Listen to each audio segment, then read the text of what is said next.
Olá, olá, minha gente, bom dia, aliás, boa tarde, paz de Cristo Jesus a todos. Bora lá, vamos chegando, live surpresa aqui, igual o arrebatamento, surpresa, ninguém sabe o dia nem a hora, live surpresa.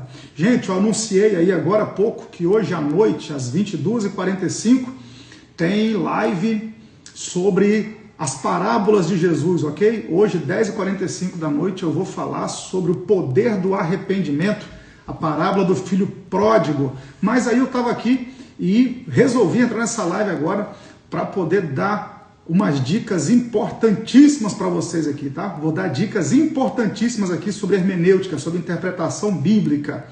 E aí eu preciso da sua ajuda, como sempre. Estou vendo muita gente boa chegar aqui. A apóstola Renata já deu um alô aqui. Vamos lá, a irmã Doralina também já passou por aqui. O Matheus Botelho falou que não pode perder a live. O Jairo Moraes também já deu um alô aqui. A apóstola Renata, tá todo mundo aqui. O Josimar. Então a turma tá chegando. Gente, faz um favor para mim. Pega aqui ó, a setinha, dispara, envia para mais alguém.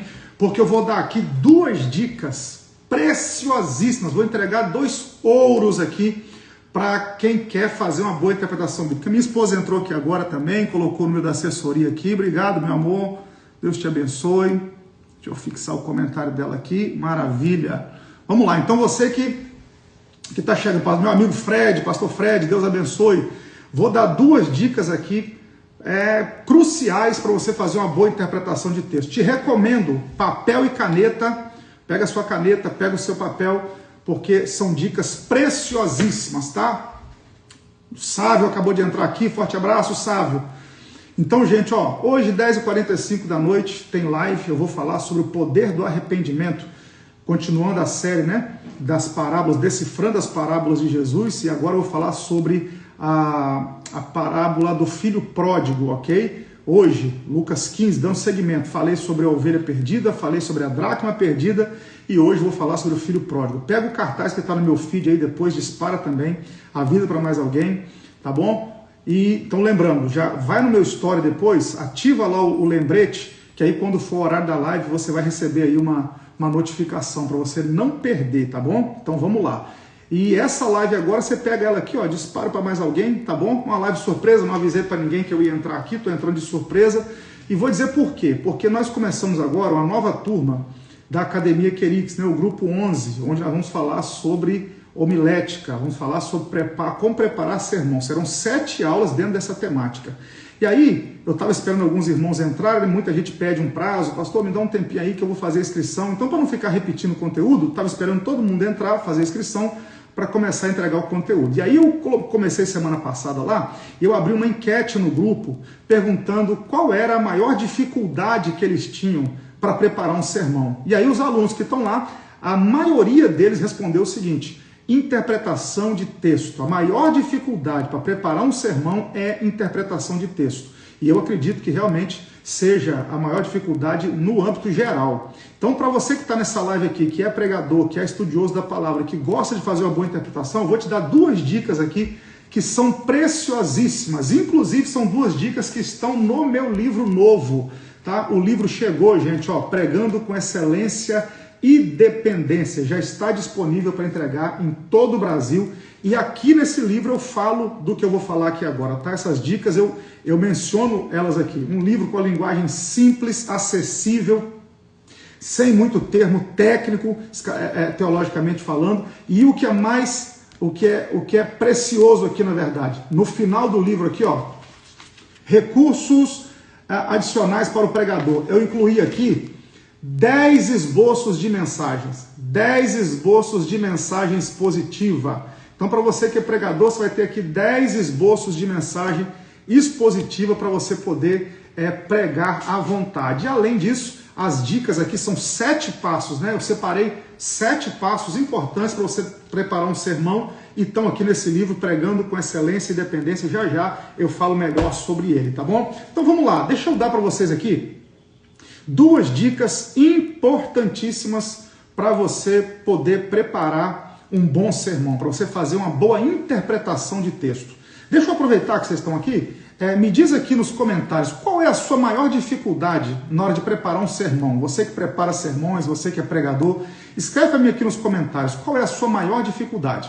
Só repetindo o que eu falei, eu fiz uma enquete lá no grupo da Academia Querix, e a maioria respondeu o seguinte: a minha maior dificuldade para a interpretação bíblica, para preparar um sermão, é a interpretação do texto. É a interpretação do texto. Eu vou te dar aqui 2 dicas maravilhosas para você poder interpretar bem um texto. A irmã Elisângela, muito obrigado por ter adquirido um selo, apareceu aqui, comprou o selo, muito obrigado, Deus abençoe sua vida, tá bom? Então você que está comigo aqui, me ajuda, me diz aí, minha maior dificuldade é decorar o versículo, mas decorar não é tão necessário, né? Se você tiver um esboço, você não precisa decorar, e esse decorar vem com a prática, tem um recurso, né, que é o esboço, então com o tempo você vai decorando, tá bom? O Sávio, conclusão da mensagem, tá? Nas aulas de hermenêutica que eu dou, eu tenho uma aula que eu falo sobre isso, né? Tanto introdução quanto conclusão da mensagem. Interpretar é difícil demais. Peniel Borracharia está dizendo aqui, beleza, vamos lá. Se já chegou na conclusão, já está 90% encaminhado, sabe? Quando o cara chega na conclusão da mensagem é porque já está 90% encaminhado. Então vamos lá, interpretar o texto até 40 minutos, ok. 40 minutos aí é o tempo médio de uma mensagem, né? Isso aí está caindo, tá, gente? Tem igrejas que hoje em dia são 20 minutos de mensagem. Inclusive eu tenho um curso que está na Hotmart, que é os desafios do pregador. E um dos desafios que nós como pregadores temos nesse tempo é esse. Inserir a nossa mensagem nesse tempo tão corrido. Então hoje em dia tem igrejas que eu vou que são 20 minutos de mensagem. Se você for preparar um sermão expositivo mesmo, 20 minutos você leva só para a introdução e o primeiro tópico, ok? Acredito que a interpretação mesmo, para não ferir o texto com a interpretação incoerente. Perfeito, Jairo, isso aí. Então você pode ver que interpretação de texto é algo fundamental e primordial. Então eu vou te dar aqui 2 dicas importantíssimas. 2 dicas importantíssimas. Tá tomando nota? Toma nota aí. Primeira dica para você fazer uma boa interpretação de texto. Você precisa identificar o gênero literário antes de interpretar. Isso aqui, gente, como tem gente que peca, né? Que erra nesse quesito. Muita interpretação acontece de forma equivocada, errada e até herética. Por quê? Porque a pessoa não identifica o gênero literário que ela está estudando ou que ela vai expor. Ok? Vamos lá. O maior erro, acho que o grande erro da maioria dos pregadores é o quê? É tratar toda a Bíblia do mesmo jeito. Como assim? Tratar toda a Bíblia do mesmo jeito. Qualquer texto que ele abre, ele quer usar a mesma regra de interpretação. Ele quer interpretar da mesma forma. E isso é um erro. A primeira coisa que você precisa fazer é identificar o gênero literário do livro que você está estudando, da passagem que você está estudando. Ok? Vou repetir. Primeira dica, você precisa identificar o gênero literário do texto que você está estudando. Como assim? A Bíblia, ela está recheada de gêneros literários dos mais diversos. Eu vou falar aqui os principais gêneros literários que a Bíblia apresenta. Narrativa, lei, poesia, sabedoria ou sapiencial, como você queira, profecia, epístolas e apocalíptico ou escatológico, como você queira. Ok? Então são 7 tipos de gênero literário, os 7 principais gêneros literários. Os 7 principais, ok? Vamos lá. Narrativa, lei, poesia, sabedoria, profecia, epístola e escatologia. Ou apocalíptico, como você queira. Se você tentar interpretar todos esses gêneros literários usando a mesma regra, você pode acabar fazendo uma celeuma dentro do texto. Por quê? Porque cada gênero ele tem uma forma de interpretação. E se você for usar a mesma regra, você pode acabar cometendo um erro gravíssimo. Ok? Vamos dar aqui alguns exemplos, né? Por exemplo, vamos lá, quero ver quem está comigo aqui. Quem pode me dar um exemplo aí de texto narrativo, de um livro que trabalhe com narrativa? Vamos lá. Quero ver como é que vocês estão afiados aí com a interpretação bíblica. Me fala aí um livro da Bíblia que trabalha com narrativa. Um só, um livro da Bíblia que trabalha com narrativa. Vamos lá. Ó, esse livro aqui, né, é narrativa. O que é narrativa? O próprio nome já diz, ele está narrando histórias, ele está narrando acontecimentos. Ok?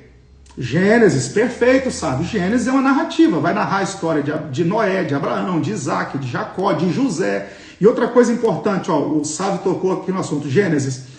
Você sabia que o maior texto do Gênesis, a maior parte do Gênesis é dedicado a falar sobre José? Você vai pegar 13 capítulos aí falando sobre José. Os evangelhos, texto narrativo. Ruth, texto narrativo. Perfeito. Então o que esses textos estão falando? Eles estão narrando uma história. E eu não posso interpretar um texto narrativo do mesmo jeito que eu interpreto um texto profético. Poesia, Salmos e Provérbios. Ok? Profecia, Isaías, Apocalipse, Ezequiel. Ezequiel, então, está apinhado de coisas assim. Lei, Levítico, Deuteronômio, parte de Números. Então, eu não posso pegar um texto de Levítico e interpretar da mesma forma que eu interpretaria um texto poético. Eu não posso pegar o livro de Salmos e interpretar do mesmo jeito que eu interpreto o Levítico. Por quê? Porque eu posso cometer erros graves. E qual o grande erro que eu posso cometer? Eu posso simplesmente literalizar o que é simbólico e simbolizar o que é literal. Pronto, já te entreguei o ouro aqui. Já te entreguei o ouro aqui. Por que eu não posso interpretar todos os textos usando a mesma regra? Usando a mesma cadência? Por quê? Porque eu posso literalizar o que é simbólico e posso simbolizar o que é literal. Ok? Então, para eu descobrir a doutrina por detrás de um texto, primeiro eu preciso identificar qual é o gênero literário desse texto. Por exemplo, os salmos, eles estão cheios de emoções, porque salmos são canções. Salmos são o quê? São músicas. Não tem salmo que Davi escreveu depois de ter pecado. Tem salmo que Davi escreveu depois de uma grande vitória. Tem salmo que Davi escreveu que é messiânico, ele tem cunho profético. Então eu não posso ficar pegando esses textos e literalizando tudo. Então eu corro um risco muito grande. Vou dar um exemplo para vocês. Olha como que você não pode interpretar da mesma forma. Davi falou assim, eu nunca vi um justo desamparado, nem a sua descendência mendigar o pão. Aí vem Jesus e conta a parábola do mendigo, de Lázaro, que era justo, mas era mendigo. E o rico que vai para o inferno. E o Lázaro que vai para o seio de Abraão. Então, peraí, agora, quem está certo? Davi ou Jesus? Você tem que entender o sentimento que estava por detrás ali quando Davi escreveu aquilo. Então eu posso acabar literalizando uma coisa que é simbólica e simbolizando uma coisa que é literal. Você quer ver? Vou dar outra diferença. Estou te dando ouro aqui, irmão. Era para você estar curtindo essa live aí adoidado. Era para você estar mandando para mais de 50 pessoas, porque eu estou te entregando ouro aqui de interpretação. Inclusive essa live vai lá para o grupo, tá? Para o grupo 11 da Academia Querix, vai receber essa live e o PDF também. Olha só como é complicado. Atos capítulo 12. Atos capítulo 12. A igreja ora, o anjo vai lá, liberta Pedro. Pedro vai e começa a bater na porta da casa, a empregada chamada Rode ouve, volta, fala, tem alguém batendo na porta, deve ser Pedro, alguém fala, não é o anjo dele. Aquilo ali é uma narrativa, porque Atos é narrativo. Aquilo aconteceu de forma literal, aconteceu de forma literal, ok? Aconteceu de forma literal, aquilo aconteceu. Mas, a gente vai para Apocalipse capítulo 3, verso 20, João, na ilha de Patmos, recebe cartas de Jesus, Jesus ditando, João escrevendo cartas para as 7 igrejas da Ásia. A igreja de Laodiceia recebe, a 7ª igreja recebeu uma carta, a igreja de Laodiceia recebe uma carta de Jesus, escrita por João, ditada por Jesus, e no verso 20 Jesus diz assim, eis que estou à porta e bato, se alguém ouvir a minha voz e abrir, eu entrarei na sua casa, cearei com ele e ele comigo. Então os dois textos falam de alguém batendo na porta. Atos fala que Pedro está batendo na porta, E Apocalipse fala que Jesus está batendo a porta da igreja. Só que um é literal e o outro é o quê? Simbólico. E eu não posso interpretar da mesma forma e nem aplicar da mesma forma. Olha como a passagem é semelhante, mas a interpretação e a aplicação é diferente. Pegou? Quem está comigo aí? Me dá um alô aqui. Quem está comigo aí? Quem está comigo aí? Me dá um alô. Então, você tem que entender qual o gênero literário que você está trabalhando com ele. Ok? Se eu pego um texto referente à lei no Antigo Testamento, eu preciso entender que a lei foi dividida em lei civil, lei moral e lei religiosa. A lei civil e a lei religiosa prescreveu. O que ficou valendo? A lei moral. Então eu tenho que pegar um texto de lei e entender qual é a doutrina por detrás daquilo ali, se tem um cunho moral, ou se é religioso ou civil. Por quê? Porque se for de cunho, se for referente à lei civil ou à lei religiosa, prescreveu no Cristo, o que permanece é a lei moral. Por exemplo, vou dar um exemplo aqui, você vai entender agora. Como é que funcionava naquele tempo? Adulterou, tinha que ser apedrejado. Então vamos lá, adultério deixou de ser adultério? Não. Mas a aplicação da lei mudou. Por quê? Porque antigamente quem adulterava tinha que ser apedrejado. Então, o adultério é um pecado de cunho moral. Mas a aplicação era com a lei civil, tinha que ser apedrejado. Ok? Hoje em dia, adultério deixou de ser adultério? Não!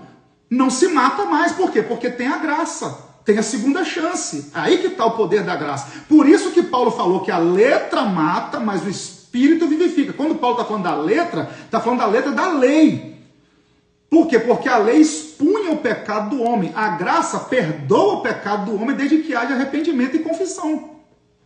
Então, quando eu pego um texto de Levítico, eu tenho que tomar muito cuidado. Por quê? Porque eu tenho que entender o que está por detrás daquele texto ali. Então, eu pego o Levítico ali, que tem lei civil, lei moral e lei religiosa. Então, a lei civil e a lei moral, a lei civil e a lei religiosa prescreveu. A lei moral, ela permanece. Ok? Então, assim, quem matava tinha que morrer. Homicídio deixou de ser pecado? Não. Deixou de ser crime? Não. Só que a aplicação da lei mudou. Ok? Então, você precisa entender, nós precisamos entender qual gênero literário que você está estudando antes de você começar a extrair qualquer verdade do texto. Ok? Quem pegou isso aí, me dá um sinal, por favor. Quem está comigo aí? Já valeu a live? Já valeu a live? Me dá um alô aí. Já valeu a live? Pastora Dulce Miranda, Pastora Dulce, minha amiga, saudade da senhora, preciso falar com a senhora, ó, livro novo, e eu quero lançar meu livro novo aí em São Paulo, tá bom, minha amiga? Lançar aí com a senhora, amém? Na sua igreja, permitindo Deus, na igreja que a senhora pastoreia. Então vamos lá, valeu essa dica? Ó, aqui nesse livro, que é meu livro novo, Pregando com Excelência e Dependência, eu falo sobre isso. Ok? Você precisa, antes de interpretar um texto, entender qual o gênero literário que esse texto está incluído. Por quê? Porque isso aqui fala de quê? De contextualização e análise histórica. Está aqui, ó. Análise de contexto, analise o contexto literário. Está aqui, ó. Ok? Página 20. Você quer fazer uma boa interpretação? Quer pregar com excelência e dependência? Aqui, ó. Ok? Você tem aqui 7 ferramentas importantíssimas. Ok? Então, pegou aí? Primeira dica. Quer interpretar um texto? Descubra primeiro qual é o gênero literário que você está estudando. Ok? Por quê? Anota aí. Porque quem não respeita o gênero literário distorce a mensagem. Era para você estar anotando aí, ó. O telefone está certo. Não, é 99320. Perdão, está aqui 99230. Vanessa, meu amor, muda o telefone para mim aqui, por favor. É 99320, não 230. 99320 1700. 99320 1700. O livro só físico, mas nós entregamos para todo o Brasil, tá? Já está disponível para entrega em todo o Brasil. Tá bom? R$ 39,90 com frete por sua conta, R$ 49,90 com frete por minha conta, ok? Entrego para todo lugar do Brasil. Hoje eu vou despachar a primeira edição, vai hoje para os Correios, a primeira tiragem, né? Vai hoje para os Correios, quarta-feira vai outra. Então, se você quiser, dá tempo de incluir a sua na de hoje, tá bom? Então aqui, ó, 116 páginas, um livro com 10 esboços de mensagem e 7 dicas aqui, ó, de como você preparar um sermão, ok? Vamos lá? Vamos para uma dica? Então anotou isso aí? Quem não respeita o gênero literário distorce a mensagem. E ninguém quer distorcer a mensagem, correto? Ninguém quer distorcer a mensagem. Obrigado, meu irmão. 99.320.700, ok? Vamos lá, segunda dica. Essa aqui é uma dica de ouro, ok? Uma dica de ouro. Observe as palavras-chave e as repetições do texto. Observe as palavras-chave e as repetições do texto. Anota isso aí. Isso aqui, gente, isso aqui é ouro, tá? Isso aqui é coisa que eu dou nas mentorias particulares. O texto sempre deixa pistas. O texto bíblico sempre vai deixar pistas. O problema é que a gente lê rápido demais. Mas o texto sempre vai deixar pistas para a gente. Se você ler o texto com calma, vai ver que o texto, o autor vai deixar dicas para a gente dentro do texto. Vou dar um exemplo. Você pega a história de José. Vamos lá, hein? Vamos lá. Qual termo, quem lembra aí, que se repete constantemente na história de José? Você lembra aí? Qual o texto, o termo, existe um termo que se repete muito na história de José. Moisés, que a gente atribui o êxodo a Moisés, sempre vai usar esse termo. Quem lembra qual o termo que sempre vai ser atrelado à história de José? Quem lembra? Não estou falando de sonho, não. É um termo, né? Uma característica de José. Uma característica da história de José. E o autor sempre faz questão de registrar. Quem lembra? Vamos lá.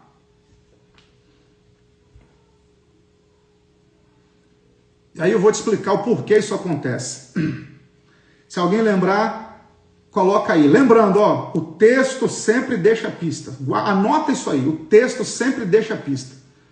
Então a repetição de palavras, ok? E as palavras-chave dentro do texto vão te ajudar a interpretar o texto melhor.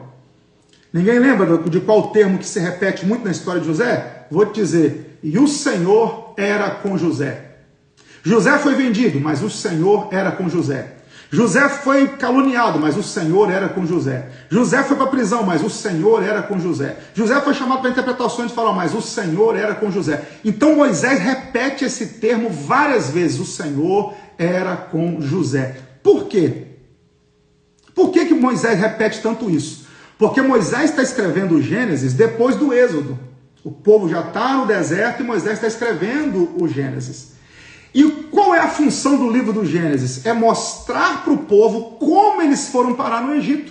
Porque Moisés agora está liderando aproximadamente 3 milhões de pessoas que foram forjados no Egito, que tinham um Deus poderoso, e eles querem entender como que eles ficaram 400 anos lá. Como é que eles ficaram lá? Aí Moisés está explicando tudo o que aconteceu. Por isso que Moisés dedica ao Gênesis 37, 39, 40, 41, 42, 43, 44, 45, 46, 47, 48, 49 e 50. São 13 capítulos dedicados a José. Por que Moisés faz isso? Olha a história de José. Ó, Deus apareceu para Abraão, Deus se manifestou para Isaac, Deus falou com Jacó, mas José não tem isso.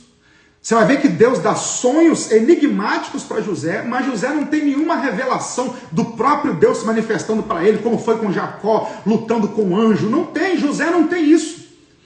Mas por que Moisés dedica 25% ou mais do Gênesis, 30% do Gênesis, para contar a história de José? Porque ele quer mostrar como o povo foi parar no Egito. Por isso que se você pegar o último capítulo do Gênesis 50 e o primeiro do Êxodo é igual. Termina com a morte de José e começa com a morte de José. Então o texto vai deixando pistas, é a gente que lê rápido demais. Então uma dica, quando você for ler o texto, preste muita atenção.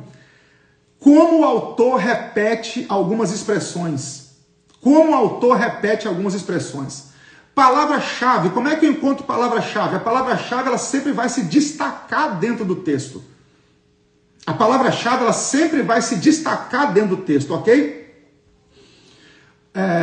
Por exemplo, todo o texto bíblico ele tem palavra e ideia que se repete muito. E isso não é por acaso. Não é por acaso. Por exemplo, ó, luz, trevas, carne, espírito. Paulo usa muito esses termos, né? Nos tirou do reino das trevas, nos transportou para o reino da luz. João vai falar sobre muito isso. Ele era a luz, eu sou a luz do mundo. Então, quando o autor começa a repetir muito um termo, fica atento. É uma palavra-chave. Você precisa se dedicar a ela. Você precisa entender o que aquela palavra significa no texto original. Ok? O que essa palavra aqui significa no grego? É Novo Testamento? O que essa palavra significa no grego?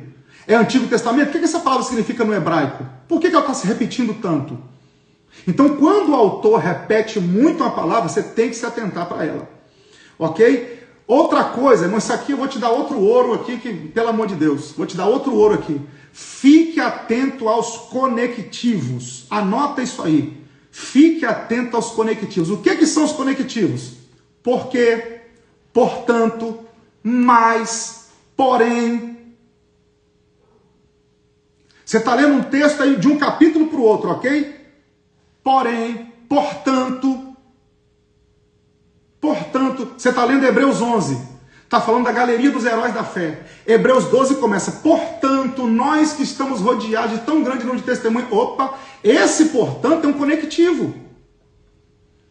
Esse porquê é um conectivo. Paulo vai usar muito isso. Então, você precisa se atentar para os conectivos. Por quê? Porque eles vão te ajudar a entender o contexto do texto.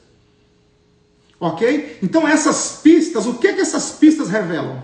O que essas pistas revelam? Elas vão revelar o tema central do texto, vai revelar o tema central do texto, vai revelar a ênfase do autor, do que o autor está querendo falar, e vai revelar a linha de raciocínio do autor. Vou dar um exemplo aqui. Mateus fala muito sobre um termo. Qual o termo que é mais repetido em Mateus? Vamos lá, eu quero saber quem está comigo aí. Qual o termo que é mais repetido? Uma palavra que se repete muito no Evangelho de Mateus. Vamos ver quem está ligado aí. Vamos lá. Quem se arrisca? Já estou terminando a live, tá? Já estou terminando a live, mas quem se arrisca aí? Um termo que se repete muito. Meu amigo Vilmar, beijo no coração, meu amigo. Deus abençoe. Reino de Deus. Muito obrigado, Sávio. Sávio está ligado. Por que Mateus vai falar tanto sobre reino? Se eu não me engano, mais de 80 vezes aparece a expressão reino. Reino de Deus, reino dos céus, rei. Ele sempre vai usar. Por quê? Porque tem uma linha de raciocínio dentro de Mateus. Qual é a linha de raciocínio de Mateus? Ele quer mostrar que Jesus é o descendente de Davi. Que Jesus é rei. Essa pista, ela aparece lá, Mateus 1:1, livro da genealogia de Jesus Cristo, filho de Davi e filho de Abraão. E aí a expressão filho de Davi vai se repetir inúmeras vezes dentro de Mateus. Sempre que Mateus quer colocar alguém chamando a atenção de Jesus, ele lembra que a pessoa usou o termo filho de Davi. Jesus, filho de Davi, tem misericórdia de por quê? Porque chamar Jesus de filho de Davi era chamá-lo de descendente de Davi, era chamá-lo de rei, é dizer, ó, esse aqui é aquele que vai assumir o trono no lugar de Davi, como foi profetizado em 2 Samuel. Então, irmão, quando o autor repete muito, ele vai ter um tema central, ele vai estar revelando um tema central, vai estar revelando a ênfase, o que o autor quer falar, e vai estar expressando uma linha de raciocínio. É igual Lucas. Lucas sempre fala sobre mulher, sobre criança e sobre gentil. Vai falar de samaritano, vai falar de mulher, vai falar de criança. Por que Lucas repete tanto, usa tanto esses termos? Porque Lucas, ele é gentil. Então isso revela o sentimento que ele tem.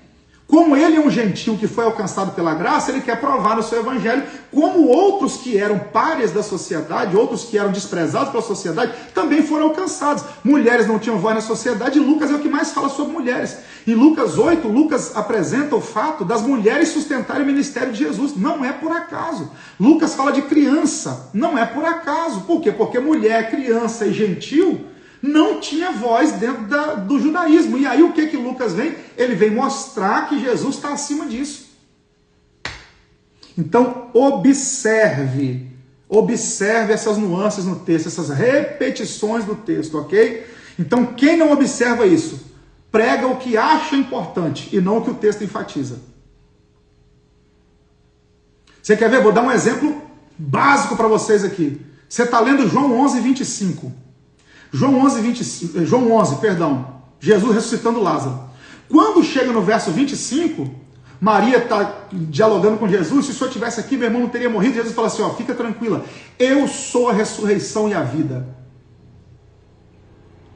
Aqui está o tema central do texto. É uma palavra-chave. Nós temos alguém que morreu e Jesus vai ressuscitá-lo. E qual é a palavra-chave? Qual é a chave de interpretação do texto? É Jesus dizer: eu sou a ressurreição e a vida. Por quê? Porque é a morte que está sendo enfrentada. Então, se eu não entender essa ênfase, esse jogo de palavras que o João vai trabalhar sempre de morte e vida, morte e vida, morte e vida, eu não consigo. Aí eu posso pregar o que eu acho e não o que o texto diz. Aí o cara vai falar quantas voltas tinha a atadura de Lázaro. O cara vai dizer como é que estava o estado de decomposição de Lázaro. O cara vai dizer o peso da pedra que estava no sepulcro de Lázaro. O cara fala de tudo, menos do principal do texto. Eu sou a ressurreição e a vida. Ou seja, faz aplicações boas, mas fora de contexto. Por quê? Porque a cerne do texto está ali. João mostrou aquele texto ali para quê? Para mostrar que Jesus é a ressurreição e a vida. Por quê? Porque se o peso da pedra fosse importante, João ia falar. Então, quando o autor dá uma informação de peso, por exemplo, quando ele fala em João 12, quando ele fala que o perfume da mulher, que Maria quebra aos pés de Jesus, custava 300 dinheiro, aí eu tenho que me atentar. Por que ele fala 300 dinheiro? Por que ele vai falar sobre isso? Porque ele está dando o valor do perfume. Agora, aquilo que o autor não enfatiza, eu até posso explorar, mas de forma secundária, a reboque, não é o foco do texto. Vem como informação secundária. O foco do texto é o que o autor está pontuando aqui. Pegou? Então, são duas dicas que eu dei para você aqui, irmão, que já vai te adiantar meio mundo. Se atente para o gênero literário e se atente para as repetições dentro do texto e para os conectivos. Portanto, então, ok? Isso vai te ajudar demais. Eu poderia aprofundar um pouco mais aqui, mas eu ia te entregar muito ouro. Deixa eu te dizer uma coisa aqui. Essa live, ela não vai ficar salva aqui. Ela vai para o grupo 11 da Academia Querix, junto com um PDF para ajudar os alunos que estão lá. Então, ainda tem vaga para o grupo 11. Se você quiser, R$ 97,00, você fica lá 60 dias comigo no grupo. Essa live vai para lá, vai ter aula via Zoom essa semana. Vou falar sobre a diferença entre falar em público e pregar. Nem todo mundo que fala em público prega. Nem todo mundo que prega é bom para falar em público. Mas eu vou falar sobre isso lá. Ok? Essa live, ela vai para o grupo. E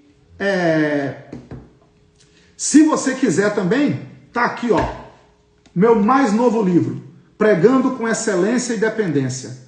São 7 passos para você preparar um sermão bíblico expositivo. Repito, linguagem simples, não tem aqueles termos técnicos, né, teológicos. Eu coloquei uma linguagem bem acessível, por quê? Porque esse livro é tanto para quem está começando, quanto para quem quer desenvolver. E no final ainda tem 10 esboços expositivos para você. 10 esboços. Pra vocês terem uma ideia, tem um esboço aqui, que ele tem simplesmente, ó, só para vocês terem uma ideia, tem um esboço aqui que ele tem 1, 2, 3, 4, 5, 6, 7, 8, 9, 10, 11, 12. São 12 páginas de um esboço só.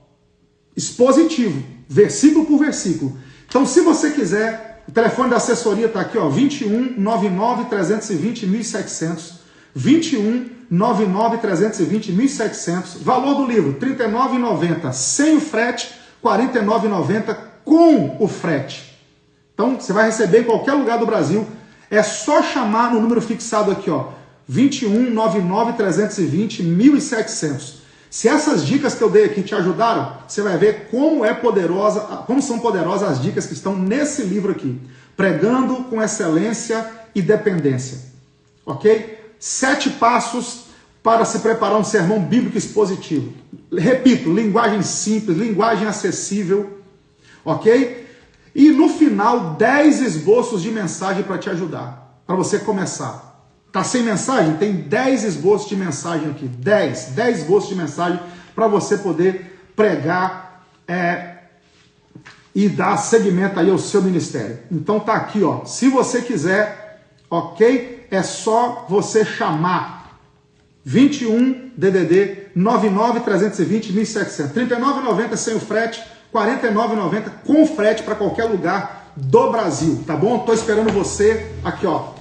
Tô esperando você. Daqui a pouco nós vamos enviar a primeira remessa de livros já. Já vamos enviar a primeira remessa de livros, já vamos enviar, tá bom? Depois só na quarta-feira, porque amanhã é feriado, e na quarta-feira a gente envia a segunda remessa. Então, se você quiser, minha amiga Alda, beijo no coração, minha amiga Alda, lá de Mantena, Deus abençoe muito, tá bom? Quem quer participar do grupo, é só chamar no telefone também, 21 99 320 1700, manda um WhatsApp lá, 21 99 320 1700. Essa live vai para o grupo e o PDF que eu acabei de usar aqui, com essas dicas de interpretação, também vão para o grupo. E lá no grupo eu abro enquete. O que vocês querem aprender? O que vocês querem que a gente comece a falar? E aí a gente faz de acordo com a necessidade dos alunos. Então é o grupo 11 da Academia Querix. E lembrando, hoje à noite, hoje à noite tem essa live incrível que eu vou fazer, essa aula, na verdade, o poder do arrependimento.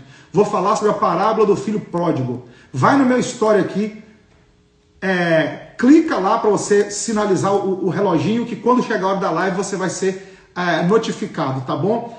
Vou falar sobre a parábola do filho pródigo.